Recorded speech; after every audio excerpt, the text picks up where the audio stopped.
खबरें जो आपको सीधे जोड़ती हैं हमसे, जिनका आपकी जिंदगी पर होता है सीधा असर। आपके जरूरत की खबर। नमस्कार, आप देख रहे हैं मध्य प्रदेश हलचल न्यूज और मैं हूं आपके साथ मानवी ठाकुर। शुरुआत करते हैं आज की खास खबरों के साथ। के विभिन्न विभागों में पदस्थ लगभग 2500 संविदा कर्मचारियों ने मंगलवार को अपनी लंबित मांगों को लेकर सामूहिक अवकाश लेकर कामकाज ठप कर दिया। कर्मचारियों ने रैली निकालकर नारेबाजी की और अपनी मांगों के निराकरण की आवाज बुलंद की। इसके बाद उन्होंने मुख्यमंत्री के नाम कलेक्टर को ज्ञापन सौंपा। संविदा कर्मचारी संघ के बैनर तले निकाली गई रैली में बड़ी संख्या में पुरुष और महिला कर्मचारी शामिल हुए। लागू करो, लागू करो, लागू करो, लागू करो, कर्मचारी एकता। हमारे जो मुख्यमंत्री हैं माननीय शिवराज सिंह चौहान जी, उन्होंने 4 जुलाई को एक महापंचायत बुलाया था जिसमें उन्होंने घोषणाएं की थी, जिसमें हमारे अर्जित अवकाश थे, वेतन के संबंध में थे, छुट्टियों के संबंध में थे, नियमितीकरण के संबंध में उन्होंने घोषणाएं की थी, जिसके संबंध में हमें 22 जुलाई को एक पत्र प्राप्त हुआ।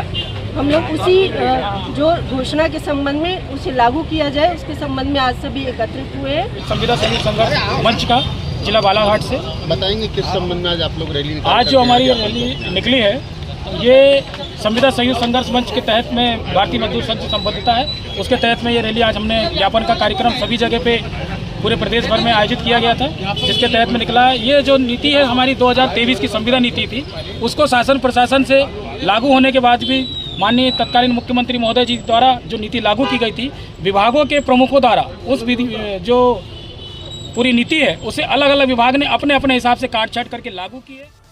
वन ग्राम सोनेवानी अभ्यारण्य क्षेत्र से विस्थापित किए जा रहे आदिवासी परिवार अब नए ठिकाने की तलाश में भटक रहे हैं। ग्राम नवेगांव के लगभग 40 आदिवासी परिवार शासन द्वारा विस्थापन योजना के अंतर्गत अपनी सहमति दे चुके हैं।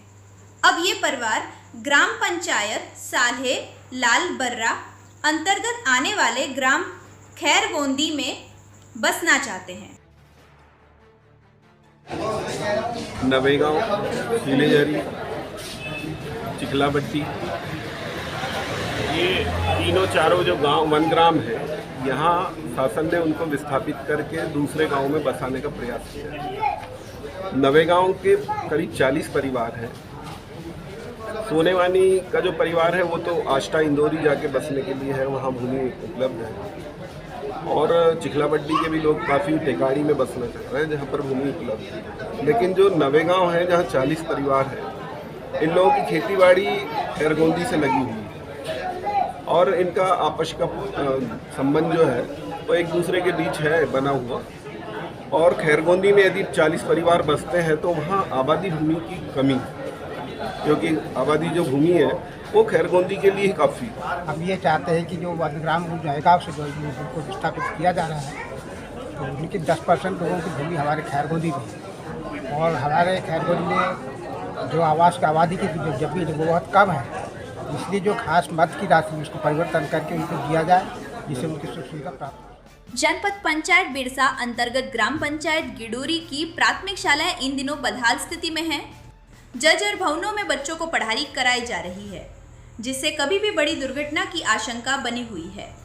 हालात को देखते हुए ग्राम पंचायत गिडोरी ने मंगलवार को दोपहर में कलेक्टर बालाघाट को ज्ञापन सौंप कर तत्काल नए भवन स्वीकृत करने की मांग की। ज्ञापन में बताया गया कि पंचायत क्षेत्र की कई प्राथमिक शालाओं की छत और दीवारें कमजोर हो चुकी हैं। एक पढ़ाई जारी रखना बच्चों की सुरक्षा और भविष्य दोनों के साथ खिलवाड़ है। यहाँ मैं समस्या लेके आया हूँ। स्कूल की समस्या जी, हमारे यहाँ 3 गांव है जी, एक शिकारी टोला, पीपरधार और बेंद्रापानी। वहाँ के ऐसे स्कूल जर्जर है मैडम, आज तक वहाँ बच्चे पढ़ नहीं पा रहे हैं, दूसरे घर में पढ़ाते हैं स्कूल का आज तक समस्या हल नहीं हुआ जी। इसलिए आप क्या चाहते हैं इसमें? मांग चाहते हैं जी, हम कलेक्टर महोदय के पास आए हैं इसलिए जनसुनवाई में कि ये स्कूल अति शीघ्र बने, ताकि बहुत बने पिछड़े एरिया है, जनपद पंचायत बिरसा का वो पिछड़े एरिया है और वहाँ बहुल एरिया है। एक ही ग्राम पंचायत जरेरा और उसके आसपास के गांवों में अवैध कच्ची शराब का कारोबार वर्षों से फल फूल रहा है। इस अवैध धंधे से कई परिवार तबाह हो चुके हैं। अब ग्रामीणों ने इस पर अंकुश लगाने के लिए एकजुट होकर जिला प्रशासन और पुलिस आबकारी विभाग से ठोस कदम उठाने की मांग की है। ग्राम जरेरा, जोधीटाला, आगरवाड़ा, बीजाटोला एवं उमरदोनी में लंबे समय से कुछ परिवार कच्ची शराब निकालकर बेचने का कार्य कर रहे हैं। ग्रामीणों के अनुसार इस जहरीली शराब से कई लोगों की असमय मौत हो चुकी है और अनेक महिलाएं विधवा हो चुकी हैं। भैया आपका पूरा परिचय देंगे। मैं नेमिश कुमार राणा, जनपद सदस्य, क्षेत्र क्रमांक 13। बताइए, आज आप यहाँ पर जन सुनवाई में आए थे, क्या मामला है? मामला ये है कि हम लोग शराब से बहुत परेशान है, ग्रामीण पूरे जरेरा के, और शराब के कारण हमारे की शांति भंग हो गई है। और इसके पहले भी हमने 2-3 बार पहल किए, पर हमको प्रशासन का पूरा सहयोग नहीं मिला, इसलिए हमको आज कलेक्टर साहब के पास जन सुनवाई में आना पड़ा। अभी क्या दिक्कतें होती हुई है? दिक्कत ये है कि असामाजिक तत्व हमारे यहाँ बहुत आते हैं शराब पीने, शहर से लेके पूरे एरिया के लोग दारू पीने हमारे गांव में आते हैं। ग्राम पंचायत जरेरा की सरपंच। बताएंगे जी क्या दिक्कत है अभी ग्राम पंचायत में?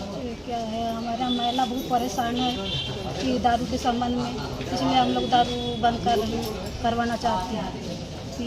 किस प्रकार की दिक्कतें होती है गांव में? क्या है, दारू पी के आते हैं, घर में सब उदंग मचाते हैं, घर वाले को परेशान करते हैं, मारपीट करते हैं। बालाघाट में आयोजित 1 दिवसीय निःशुल्क इंटीग्रेटेड योग शिविर में मंगलवार को सुबह करीब 7:60 बजे बड़ी संख्या में लोगों ने भाग लिया। शिविर का संचालन प्रख्यात योग गुरु डॉक्टर परमार देव ने किया। उन्होंने योग के महत्व और भारतीय शिक्षा प्रणाली की विशेषताओं पर प्रकाश डालते हुए कहा कि भारतीय शिक्षा बोर्ड इस सदी की सबसे बड़ी क्रांति है। योग गुरु डॉक्टर परमार देव ने दोपहर करीब 12 बजे मीडिया से रूबरू होते हुए कहा कि भारतीय शिक्षा में केवल ज्ञान ही नहीं बल्कि संस्कृति और संस्कारों का गहरा प्रभाव है। ये शिक्षा न केवल जीवन के आदर्श सिखाती है बल्कि संसार और व्यापार के व्यवहार को भी समझने योग्य बनाती है। अभियान भारत स्वाभिमान, और जिसमें सर्वांगीण विकास के लिए कार्य किया जाता है।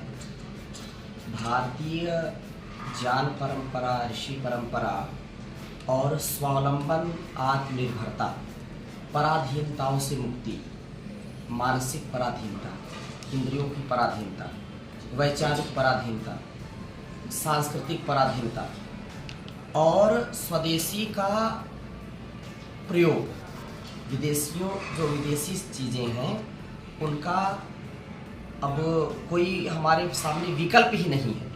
तब तो अब 21वीं सदी में हम जी रहे हैं, तो पूरा विश्व आदान प्रदान पर चलता है, परंतु जो हमारी सांस्कृतिक धरोहर है, हमारी जो विरासत है आयुर्वेद के क्षेत्र में या ज्ञान के क्षेत्र में, विज्ञान के क्षेत्र में, जिसका कोई संसार में विकल्प ही नहीं है, हमारे पास सशक्त विकल्प है, तो हमको दूसरों की चीज़ों का जूठन क्यों खाना।